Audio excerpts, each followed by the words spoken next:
देवता यदुवंश में मथुरा मंडल के अंदर जाकर प्रकट हो गए। और उस समय इस यदुवंश के जो प्रमुख थे मथुरा मंडल में, उनका नाम था शूरसेन। और इस शूरसेन जी के वंश में वसुदेव जी का विवाह देवकी के साथ हो रहा।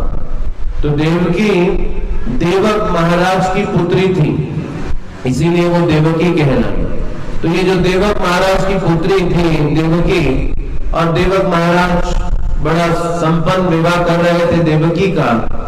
और यहाँ पर भागवतम में आता है कि देवक महाराज ने बहुत सा दहेज भी देवकी को दिया। तो ये जो दहेज की परंपरा है, ये कोई डिमांड के ऊपर आधारित नहीं थी, लेकिन ये एक उपहार के रूप में, जैसा कोई व्यक्ति अपने जीवन के अंदर कुछ नया चरण लेता है, कुछ नया आरंभ करता है, तो आप उससे परिचित हैं तो आप उसे कुछ उपहार देते हैं। तो उसी प्रकार से पिता के द्वारा पुत्री के विवाह में दिए जाने वाले उपहार दहेज कहलाते हैं। लेकिन ये आज के समय के अनुसार नहीं है। जैसा आज दहेज को स्वीकार किया जाता है या माना जाता है कि ये अधिकार के रूप में लिया जाता है, ये अधिकार है लेना, तो ऐसा अधिकार नहीं था। ये सिर्फ पिता की इच्छा के अनुसार पुत्री को प्रेम से दिए गए उपहार थे। और अब देवकी के विवाह के उपरांत जो देवकी है वो रथ में बैठ गई वसुदेव जी के साथ, और ये रथ अब चलना शुरू हुआ। तो बीच में कंस आ गए, और कंस ने आकर कहा तुम रथ चलाने वाले सारथी को कि तुम नीचे उतर जाओ और मैं इस रथ को चलाऊंगा। तो जितनी भी प्रजा ये सब देख रही थी, तो उनको क्या दिखाई दिया कि कंस में के हृदय में कितना प्रेम है देवकी के लिए कि सारथी को भी नीचे उतार दिया और खुद बैठ गया है रथ के ऊपर और खुद रथ को चला रहा है। तो कितना प्रेम करता है अपनी बहन से। तो ये है इस संसार का प्रेम। हम सब जानते हैं बाद में क्या किया कंस ने। तो ये संसार का प्रेम है।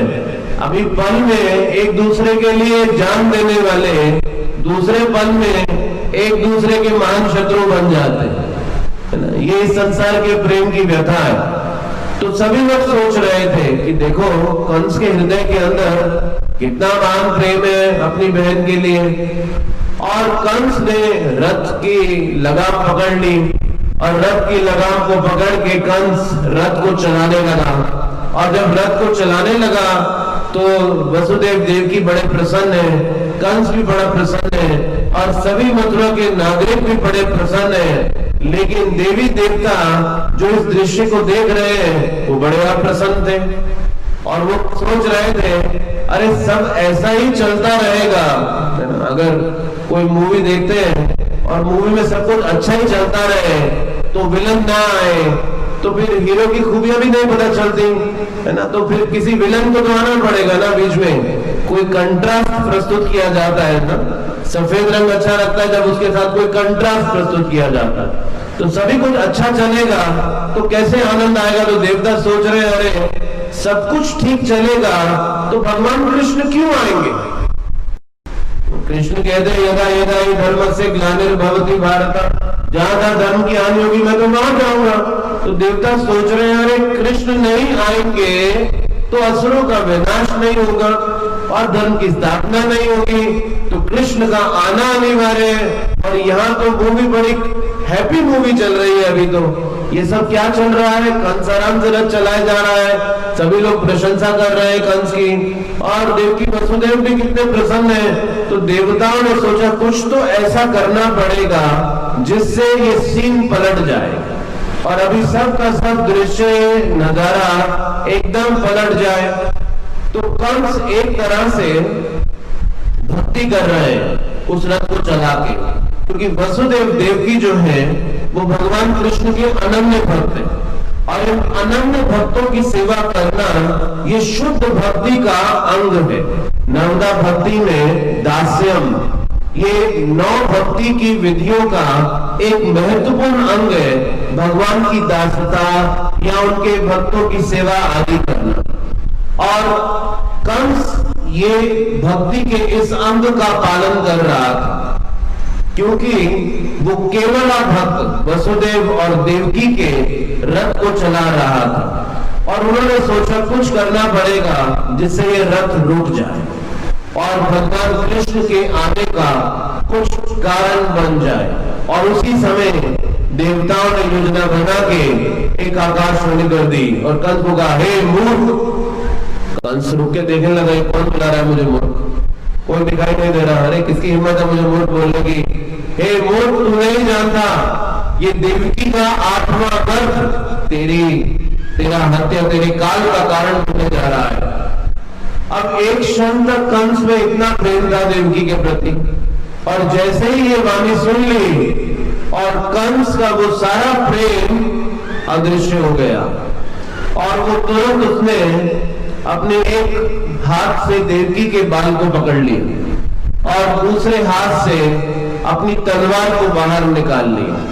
ये जो कंस था, इसका विवाद जरासंध की 2 पुत्रियों से हुआ था। तो जरासंध कंस के ससुर थे और जरासंध की 2 पुत्रियां थी, हस्ती और प्राप्ति।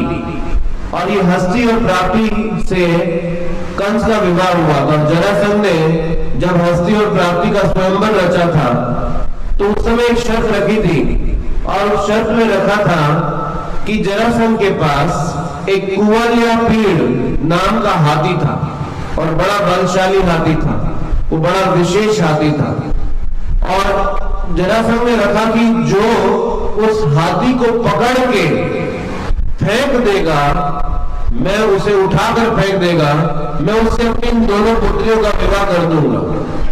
तो जब कंस आया इस स्वयंवर में, तो जैसे किसी मुर्गे को कान से पकड़ा जाए, किसी मुर्गे को कान से उठाकर आप ऐसा फेंक दे उठाकर, ऐसा करके कुंवरियापीड़ हाथी को कंस ने कान से उठा लिया और कान से उठाकर ऐसा करके फेंक दिया। और ये कंस की शक्ति थी और कंस इन हाथों से देवकी को मारने जा रहा था। तो आप सोचिए, देवकी के पास कोई रास्ता नहीं था बचने के लिए, देवकी के पास कोई चुनाव नहीं था बचने के लिए कि उसके साथ होने क्या जा रहा था।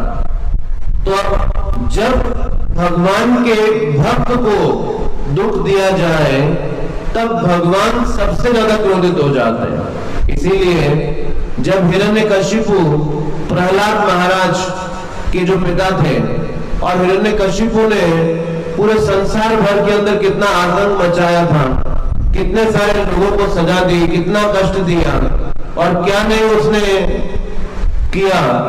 और वो जब हिरण्यकशिपु ने जब प्रहलाद को दुख देना शुरू किया तब भगवान नरसिंह देव ने निर्णय ले लिया कि अब वो आकर अवतरित होंगे। और जब तक हिरण्यकशिपु ने प्रहलाद को कुछ नहीं कहा था तब तक वो कितना भी अत्याचार कर रहा था, कितना भी नुकसान पहुंचा रहा था, लेकिन भगवान प्रकट नहीं हो रहे थे। तो उसी प्रकार से कंस क्रोधित हो रहे थे देवकी पे, क्यों? लेकिन अब कंस तो देवकी पे क्रोधित हो रहे थे, लेकिन देवकी प्रसन्न थी। देवकी को इस बात का प्रभाव नहीं पड़ रहा था कि कंस देवकी के साथ क्या करने जा रहे हैं। जब हमारे जीवन में कोई ऐसी चुनौती आए जिसे हम नहीं चाहते हैं, तब हमारी गहराई जो है इस अध्यात्म की, उसका पता चलता है कि उस परिस्थिति में हम क्या करते हैं। तो अब देवकी के साथ क्या होने जा रहा था? उसका सर धड़ से अलग होने जा रहा था, उसके प्राण जा रहे थे, लेकिन देवकी प्रसन्न थी। तो देवकी क्यों प्रसन्न थी ऐसी परिस्थिति में? जब देवकी का वध होने जा रहा है, तो किसी का वध होने जा रहा है, उसको मृत्यु आ रही है, तो वो व्यक्ति कैसे प्रसन्न हो सकता है? तो देवकी कैसे प्रसन्न थी? क्योंकि देवकी जानती थी कि अब कृष्ण आएंगे, अब कृष्ण आएंगे, और ये देवकी की प्रसन्नता का कारण था। तो उसी प्रकार से जन्माष्टमी का आना ये भक्तों की प्रसन्नता का कारण क्यों है? क्योंकि अब कृष्ण आएंगे। या जब हम भगवान की साधना भक्ति का पालन करते हैं, तो साधना भक्ति के पालन का आनंद क्या है? ये कृष्ण को बुलाता है हमारे जीवन में, ये कृष्ण को आमंत्रित करता है हमारे जीवन के अंदर। तो देवकी इस बात से बिल्कुल चिंतित नहीं थी कि कंस उनका खुद का भाई है। कोई व्यक्ति आपका शत्रु है या जिससे कोई आपका संबंध नहीं है, अगर वो आपको कष्ट दे तो एक बात है, लेकिन अगर कोई अपना कितना करीबी व्यक्ति, जैसे कोई भाई है ना, कंस देवकी के स्वयं के भाई, वो देवकी को मारने जा रहे हैं, तो ये एक प्रकार का तो शारीरिक कष्ट है, लेकिन उस शारीरिक कष्ट से भी बड़ा एक मानसिक कष्ट है, भावनात्मक कष्ट है कि जिससे आप सबसे ज्यादा प्रेम करते हैं वो आपको इतना निशंस तरीके से आपको कष्ट देने जा रहा है। तो इसका मतलब जिससे आपने इतना प्रेम किया है वो आपके लिए कोई भी भावनाएं नहीं रखता। तो शारीरिक कष्ट से ज्यादा कष्ट हमारी मानसिक भावनाओं का कष्ट रहता है। तो शरीर के घाव भर जाते हैं, लेकिन ये जो मन के घाव है ये आसानी से भरते नहीं है। तो इसीलिए कोई चोट लगे कभी तो आप जल्दी से उसको घाव को भर लेते हैं, लेकिन अगर कोई हमारे मन को चोट पहुंचाता है तो हम पूरा जीवन ऐसे व्यक्ति को भूल नहीं जाते हैं। उसको हमेशा उसके द्वारा दिए गए दुख को हमको रह रहकर स्मरण होता है। तो अब देवकी का खुद का भाई उसको मारने जा रहा है, लेकिन देवकी कितनी प्रसन्न थी क्योंकि वो जानती थी कृष्ण अवतरित होने जा रहे हैं। और ये भगवान के भक्तों की प्रसन्नता का कारण है कि जब हम भगवान की भक्ति करते हैं तो इस भक्ति को करने का परिणाम क्या है, अब कृष्ण हमारे जीवन में अवतरित होने जा रहे हैं। तो जब कृष्ण के पवित्र नामों का जप किया जाता है, हरे कृष्णा कृष्णा कृष्णा कृष्णा हरे हरे हरे राम राम राम हरे हरे। तो ये हरिनाम प्रसन्नता का कारण क्यों है? क्योंकि ये कृष्ण को हमारे जीवन में अवतरित करने जा रहा है। तो वसुदेव जी जो कि वहीं खड़े हैं, अब आप विचार करके देखिए ये कितनी बड़ी कठिन परिस्थिति है वसुदेव जी के लिए कि पहला दिन में अभी शादी हुई है, बस अभी विवाह हुआ है और अभी उनका ये विवाह समाप्त होने जा रहा है, टूटने जा रहा है। विवाह होते ही बस अभी घर भी नहीं लेकर गए और देवकी की हत्या होने जा रही है। उसकी के द्वारा जो भी प्रेम पूर्वक देवकी वसुदेव को उनके घर छोड़ रहा जा रहा था, तो वसुदेव जी के लिए तो एक बहुत बड़ी संकट की घड़ी खड़ी हो गई। लेकिन वसुदेव जी ने इस स्थिति में भी अपनी दृढ़ता को नहीं खोया और वसुदेव एक क्षत्रिय है और क्षत्रिय स्वभाव के कारण उन्होंने साम नीति का उपयोग किया। तो ये जो साम नीति है इसके तीन मुख्य अंग हैं। इसके तीन मुख्य अंग हैं। एक है गुणाकृति, यानी कि जिस व्यक्ति के लिए आप साम नीति का उपयोग कर रहे हैं उसका गुणगान किया जाता है। फिर दूसरा है संबंध युक्ति, यानी कि उस व्यक्ति के प्रति संबंध, उसको संबंध की याद दिलाई जाती है। तीसरा है भेद नीति और फिर चौथा है दान नीति। तो वसुदेव जी ने इस साम नीति का उपयोग किया और वसुदेव कंस को कहते हैं उनकी गुणकृति करते हुए कि हे कंस, इस पूरे भोज वंश में तुमसे बड़ा गुणवान और कोई व्यक्ति नहीं है। और ये ऐसे गुणवान व्यक्ति के लिए कितनी बड़ी हानि होगी, कितनी बड़ी उसके लिए ये शर्म का कारण होगा कि वो अपनी स्वयं की बहन को उसी के विवाह के दिन में उसकी हत्या कर डाले। तो अगर ये पूरे भोज वंश में याद रखा जाएगा इस बात को, ये पूरे भोज वंश के अंदर इस बात को कोई भुला नहीं पाएगा। तो भोज वंश कितना महान है और तुम उसके महान नायक हो, तो तुम ऐसा कैसे कार्य कर सकते हो? अब कंस अपना गुणगान सुन रहा था, तो अभी वो तलवार मारने जा रहा था, लेकिन जब गुणगान सुना तो तलवार नीचे कर दिया। ऐसा आप से देखेंगे कि ये मनोविज्ञान है। जब कोई हमारा गुणगान करता है तो जो हम कुछ काम कर रहे होते हैं हम रोक देते हैं, क्योंकि कॉन्सेंट्रेट करते हैं क्या कह रहा है मेरे बारे में। हमको अच्छा लगता है कोई हमारा गुणगान करता है ना, तो जब तो कोई भी एक्टिविटी कर रहे होंगे वहां रुक जाएंगे। खा भी रहे होंगे जो कि सबसे प्रिय है हमको। व्यक्ति खाना किसी भी परिस्थिति में नहीं छोड़ता, लेकिन अगर कोई गुणगान करे तो वो गुणगान खाने से भी ज्यादा अच्छा लगता है। तो वो व्यक्ति वो सब काम वहां छोड़ के बैठ जाता है और अपना गुणगान सुनता है। कंस ने भी तलवार को नीचे कर दिया और अपना गुणगान सुनने लगा। अब वसुदेव जी ने मौका देकर अब संबंध को प्रस्तुत किया और कहा, देखो कंस, तुम जो है ये क्यों नहीं देख रहे यहाँ पर कि ये तुम तलवार किसके विरोध में उपयोग कर रहे हो, जो तुम्हारी स्वयं की बहन है। तो संबंध बताने लगे और उसके बाद फिर भेद कंस के मन में एक संदेह पैदा कर दिया कि तुम शूरवीर हो, कैसे तुम्हारा जैसा शूरवीर स्वयं की अपनी बहन को उसकी हत्या का कारण बन सकता है।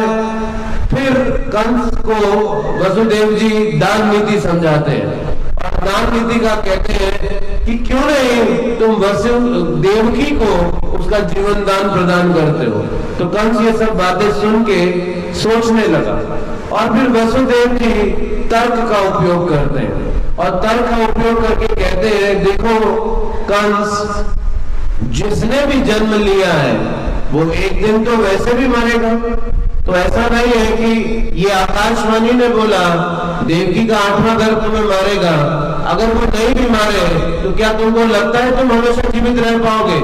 तो ये तो हमेशा होगा ही होगा, कभी ना कभी एक ना एक दिन मृत्यु तो आएगी। तो हम सब एक दिन शरीर तो त्यागने जा ही रहे हैं, तो फिर इस बात से डरने की क्या जरूरत है? तो आकाशवाणी से डरने की आवश्यकता क्या है, क्योंकि आत्मा तो कभी मरती नहीं है। तो देखिए, कृष्ण के पिता भी वही ज्ञान दे रहे थे जो कृष्ण गीता में ज्ञान दे रहे हैं। तो गीता में दूसरे अध्याय में भगवान कृष्ण ने यही ज्ञान दिया और वसुदेव जी भी यही ज्ञान कंस को दे रहे थे। तो भगवान कृष्ण की परंपरा में ये पूरा जो गीता का ज्ञान आ रहा है। तो इस प्रकार से कंस की मानसिकता क्या है? आचार्य कहते हैं कंस की मानसिकता है, या कंस जैसी मानसिकता क्या कहती है? कंस जैसी मानसिकता कहती है, जब सब कुछ मेरे अनुसार चलेगा तो मैं अच्छा व्यवहार करूंगा, और जब मेरे अनुसार चलने में कोई बाधा आएगी तो मैं अच्छा व्यवहार नहीं करूंगा। तो ये मानसिकता क्या कहती है कि जब सब कुछ मेरे अनुसार होगा तब मैं सबके साथ ठीक व्यवहार करने जा रहा हूं। जब मेरे अनुसार नहीं चलेगा तो मेरा जो व्यवहार है वो भी ठीक नहीं रहेगा और वो बदल जाएगा। तो उसी प्रकार से कंस ने अपना रंग बदला था।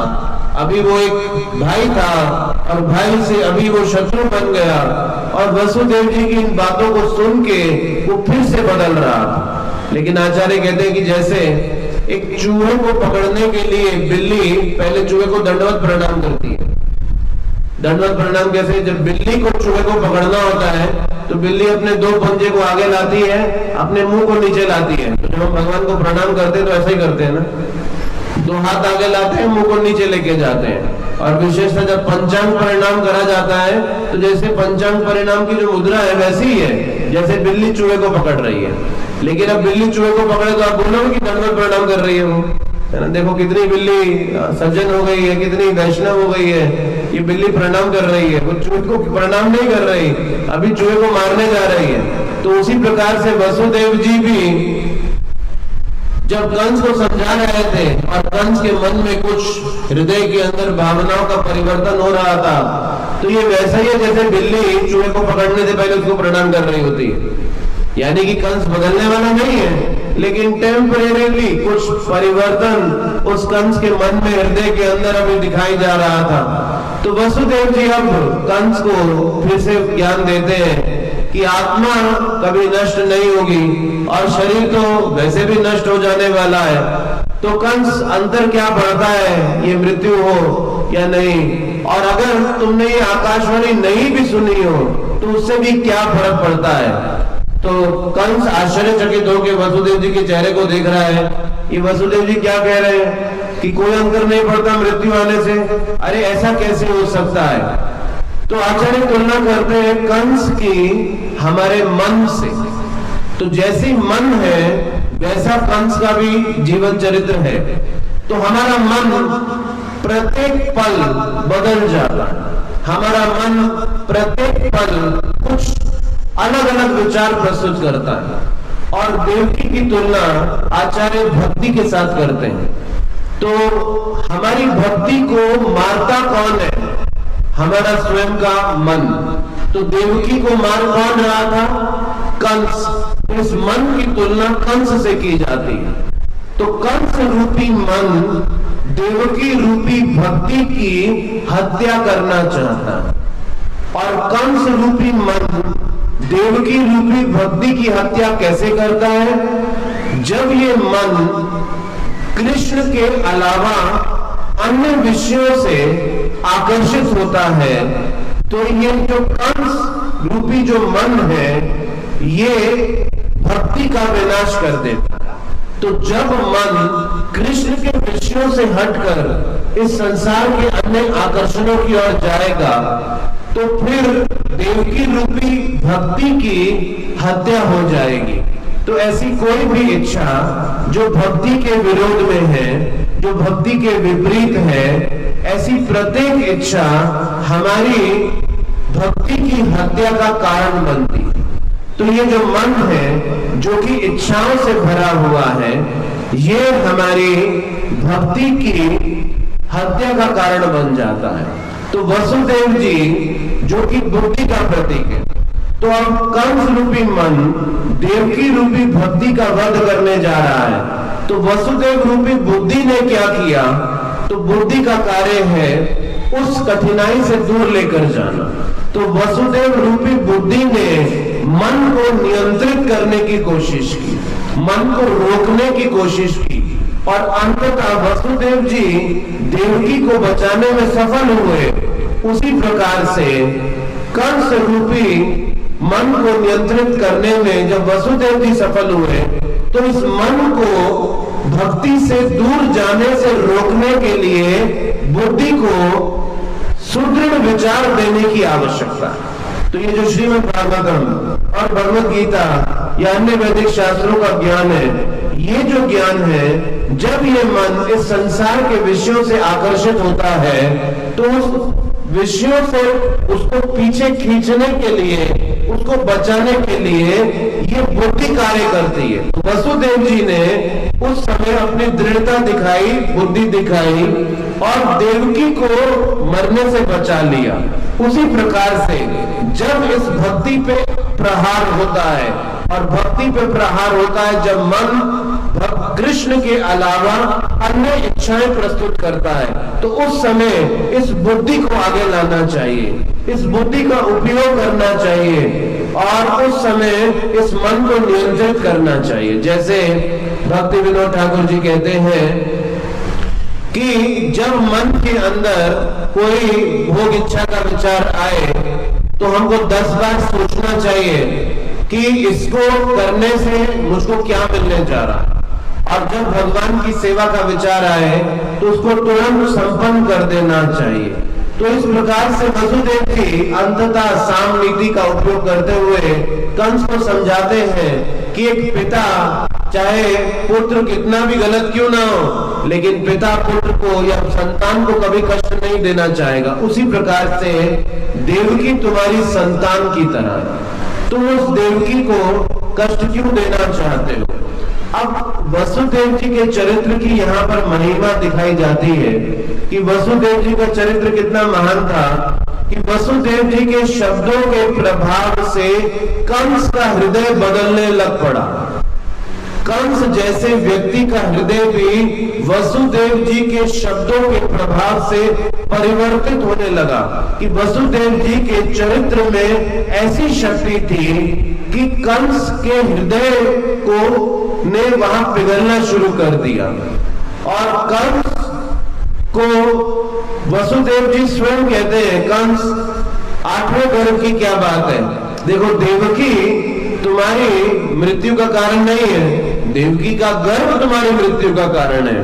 तो मैं स्वयं देवकी के गर्भ को तुम्हारे सामने लाकर प्रस्तुत कर दूंगा। और वसुदेव जी सिर्फ शब्द ही नहीं कह रहे थे, उनके अंदर ये बड़ी सच्चाई और ईमानदारी थी। और जो पहली संतान थी जिसका नाम था कीर्तिमान, उस कीर्तिमान को वसुदेव जी अपने हाथ से स्वयं कंस के सामने ले आए, और जब कंस के सामने कीर्तिमान को ले आए तो कंस उसको देख के रोने लग पड़ा। ये कंस जैसा असुर रोने लग पड़ा, और जब कंस रोने लग पड़ा तो उसको ये मन में आ रहा था कि क्या है ये वसुदेव कि स्वयं अपने हाथ से अपनी संतान को मेरे सामने ला रहे हैं, और उनको इस बात अपने वचनों का कितना इनके अंदर कितनी सच्चाई है कि मैं अभी इस संतान को मारने जा रहा हूं और वसुदेव जी स्वयं खुद अपने हाथ से लेकर आ रहे हैं। और कंस वसुदेव जी की सच्चाई और उनके चरित्र के प्रभाव को देख के पूरी तरह से बदल गया, और कंस ने क्या कहा कि इसी को नहीं, मैं सारी संतानों को माफ कर देता हूं। कंस के मन में ऐसा विचार आ गया, उसने कहा तुम ले जाओ इसको कीर्तिमान को वापस। और उस समय सिर्फ वो पहली संतान ही नहीं, वसुदेव जी बाकी जो बाकी संतानें आने वाली थी उन सबको भी क्षमा इसके माध्यम से कंस ने कर दिया।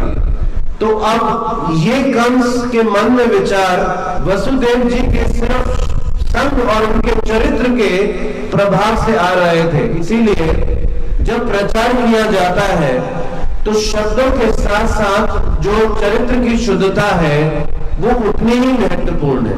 तो शब्द प्रभावशाली तभी हो जाते हैं जब चरित्र प्रभावशाली हो। जब चरित्र प्रभावशाली ना हो तो शब्द भी इतने प्रभावशाली नहीं रहते हैं, और कभी शब्द हमारे हृदय को द्रवित कर देते हैं, हमारे हृदय को प्रभावित करते हैं, क्योंकि उसके पीछे चरित्र की शक्ति रहती है। तो वसुदेव जी के शब्दों से कंस जैसा असुर भी प्रभावित हो रहा था। इसका कारण है वसुदेव जी के चरित्र की शक्ति।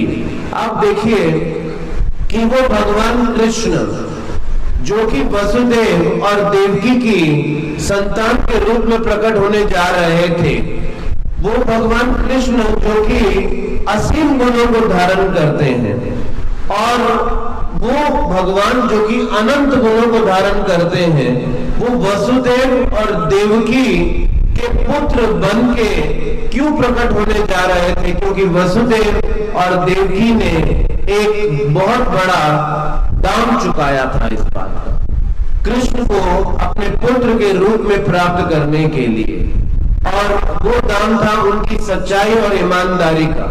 तो कंस तो वसुदेव जी को क्षमा कर रहा था, लेकिन जब देवी देवताओं ने देखा अरे कंस फिर से बदल गया, ये तो फिर से इसके अंदर क्षमा की भावना आ गई और ये फिर से बदल जाएगा और सब कुछ ठीक फिर से हो जाएगा, तो फिर से कृष्ण नहीं आएंगे।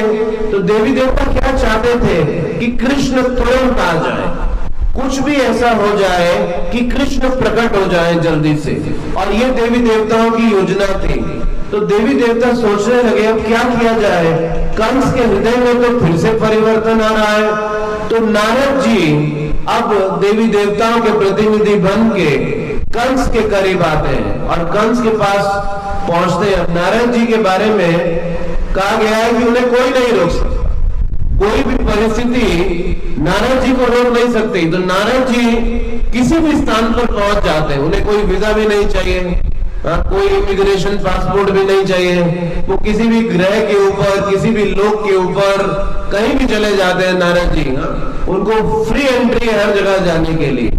तो नारद जी को देवताओं ने बुलाया और कहा, उनके साथ एक मीटिंग की, और उस मीटिंग में डिसीजन हुआ कि देखो यदुवंश में हम सब जन्म लेने जा रहे हैं, लेकिन हमारे जन्म लेने का लाभ ही क्या होगा अगर भगवान कृष्ण नहीं प्रकट होंगे। तो भगवान कृष्ण प्रकट हो, इसलिए हम चाहते हैं कि आप कुछ ऐसा करें। तो नारद जी अब देवी देवताओं के प्रतिनिधि बन के कंस के करीब आते हैं और कंस के पास पहुंचते हैं। नारद जी के बारे में कहा गया है कि उन्हें कोई नहीं रोक सकता, कोई भी परिस्थिति नारद जी को रोक नहीं सकती। तो नारद जी किसी भी स्थान पर पहुंच जाते हैं, उन्हें कोई वीजा भी नहीं चाहिए, कोई इमिग्रेशन पासपोर्ट भी नहीं चाहिए, वो किसी भी ग्रह के ऊपर, किसी भी लोक के ऊपर कहीं भी चले जाते हैं नारद जी। उनको फ्री एंट्री है हर जगह जाने के लिए। तो नारद जी को देवताओं ने बुलाया और कहा, उनके साथ एक मीटिंग की, और उस मीटिंग में डिसीजन हुआ कि देखो, यदुवंश में हम सब जन्म लेने जा रहे हैं, लेकिन हमारे जन्म लेने का लाभ ही क्या होगा अगर भगवान कृष्ण नहीं प्रकट होंगे। तो भगवान कृष्ण प्रकट हो, इसलिए हम चाहते हैं कि आप कुछ ऐसा करें, कृष्ण जल्दी आ जाएं। तो नारद जी को देवताओं ने मिलके आकाशवाणी के बारे में बताया कि ऐसी आकाशवाणी हुई है, और उस आकाशवाणी के अंदर ऐसा बताया गया है कि देवकी का 8वां गर्भ जो है वो कंस की हत्या का कारण बनेगा। और जब नारद जी को ये सूचना दी गई तो नारद जी कंस के पास पहुंचे, और नारद जी के हाथ में कमल का पुष्प था, और कमल का पुष्प लेके नारद जी ने कंस के हाथ में दे दिया। कंस ने सोचा शायद नारद जी मेरे लिए फूल लाए, बड़ा खुश हो गया कि नारद जी ने एक फूल ला के दिया।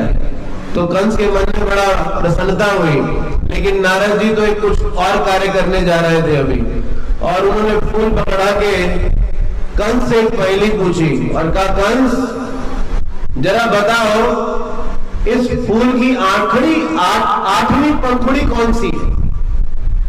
कंस देखने लगा फूल को और गिनने लगा, 1 2 3 4 5 6 7 8, बोला ये रही 8वीं पंखुड़ी। तो नारद जी कहते हैं, कंस जरा ध्यान से देखो, तुम यहां से इसे 8वीं पंखुड़ी कह रहे हो, लेकिन यहां से ये 8वीं हो गई कि नहीं हो गई? कंस सोचने लगा, बात तो सही है, ये बात तो सही कह रहे हैं नारद जी की 8वीं पंखुड़ी कौन सी है। तो फिर नारद जी कहते हैं कि कंस ये भूल मत करो कि 8वां कौन सा है, अंतिम वाला 8वां या अंत से पहले वाला 8वां? इस बात को नहीं पता चलाया जा सकता कि 8वां कौन सा है। तो नारद जी ने जब ऐसी बात की तो कंस समझ गया कि नारद जी क्या बात कर रहे हैं, और कंस बार बार कमल के पुष्प को देख रहा था और बार बार आकाशवाणी को याद कर रहा था, 8वां गर्भ देवकी का तेरी हत्या का कारण बनेगा। पुष्प को देखता था और उसको आकाशवाणी याद आती थी, पुष्प को देखता था, आकाशवाणी याद आती थी। और नारद के जाने के बाद कंस तो बहुत विचलित हो गया, वो 1 मिनट के लिए शांत नहीं बैठ पाया। और जैसे ही नारद मुनि मथुरा मंडल से बाहर निकले, बस वो इंतजार कर रहा था कि ये जाए मथुरा से बाहर। वो जैसे ही बाहर निकले, सैनिकों को भेज के जाके वसुदेव और देवकी को बंदी बना के पकड़ के ले आया, और बंदी बना के पकड़ के ले आया और डाल दिया बंदी गृह के अंदर, और एक के बाद एक करता करता 6 पुत्रों को मार डाला।